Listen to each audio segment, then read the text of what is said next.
So we're here again with Jackson Spencer with St. Louis Wood Floors. Jackson, I imagine people ask you, can this floor be salvaged? I get asked that a lot. I mean, there's a lot of really old floors in St. Louis, and there are floors that the nail heads are starting to protrude from when the floor was installed. Wow. And a lot of flooring companies will say, well, this floor can't be salvaged because the nail heads are showing. So that is a marker that one can use as a professional to decide whether or not a floor needs to be salvaged, but it's not the only marker. There are other methods and ways of trying to decide whether or not you should try to salvage a floor or if it needs to be replaced. Now, obviously, it's more profitable if a floor does need to be replaced, so some guys will jump on the replacement a tad bit early before it actually needs to be replaced. So I not only use the nail head method, but I also try to look at floor vents and see the thickness, the meat of the floor that's left through the floor vents, because you can lift that off and then that exposes the edge of the wood, and then you can see where it is so far as the tongue and groove and see how much meat is still left on the floor. You can also use any large cracks that may be between floorboards and then look in there with, or put a 6-inch ruler. You just put a straight edge down there and you can find the tongue and then decide how thick the floor is from that. And then also, a lot of St. Louis homes have been carpeted since they were built in the 50s. So then what ends up happening is people will have pets, and pet stains will get on the floors. And there's a number of methods to fix that as well. We can either do a board-by-board replacement of the pet stain, or if you also stain it a dark enough color or a certain color, it'll help mitigate that stain. They don't always go completely away, but it'll at least mute it enough that it kind of blends into the natural grain of the wood and it's not so noticeable. So you don't have to replace a whole floor? No. Necessarily? No, you can go and you can just replace a certain section of a floor when it's been either stained or damaged, which actually leads me into the next thing is we also have a lot of wet weather in St. Louis.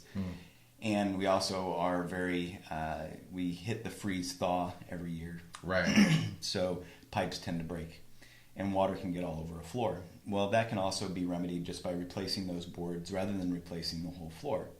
So where a lot of times somebody will say the whole floor needs to be replaced, I work with myself, and if it is water damage, then I call in another company to help us restore the wood as best as possible to its original form. Great. And you can when you're replacing a part of a floor, you can make it look like the old floor? Sure, yeah. I mean, generally speaking, a floor does begin to take on color as it ages, but it takes quite a few years for it to be so dramatically different from a new floor.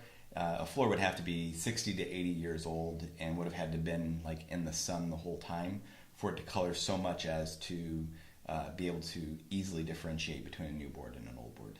That's great. So, but then you can match the type of wood, you can match the stain, all the different factors.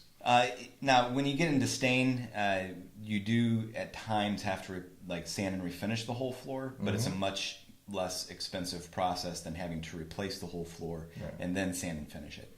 Matching up a stain can get pretty tricky. Okay, good. So you just have to take the whole floor down. Yeah, but you replace those boards, and then it ends up being a few $100s to replace the boards instead of tens of thousands of dollars to replace the whole floor.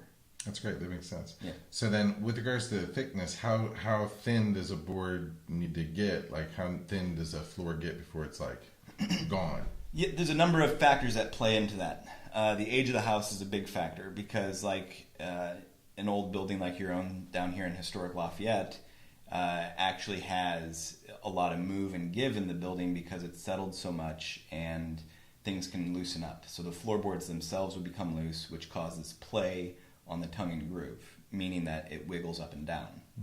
I don't know if you've ever lived in an old house, but I'm sure you've experienced where a floorboard creaked on you. Sure. Yeah. So those creaks are the board actually moving. So if that tongue and groove engage or over-engage and it stresses that groove, then you need to leave a lot more thickness on it, say about 1/8 of an inch. Okay.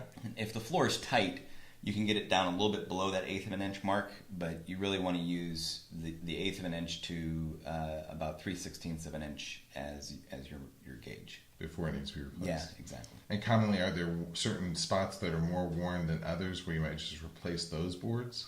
Sure, you'll find high traffic areas in any home, and generally when somebody's sanding a floor because it has The high traffic area will get stained or rubbed through with the finish.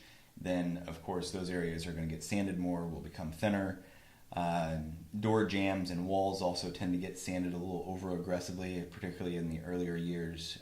Guys would have their sanders set in such a way as it would put a slight groove all the way around the perimeter, so you might run into problems there.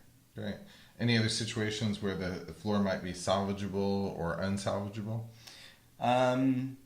Well, I guess, from exposure, a lot of the old buildings in St. Louis, particularly on the north side, or areas that have they've gone neglected for a long time, even Lafayette Square, and then all of a sudden there's a revival of the area. A lot of those homes had a lot of exposure, so there was a lot of wet dry that occurred, and then you can get a lot of large gaps in the floor.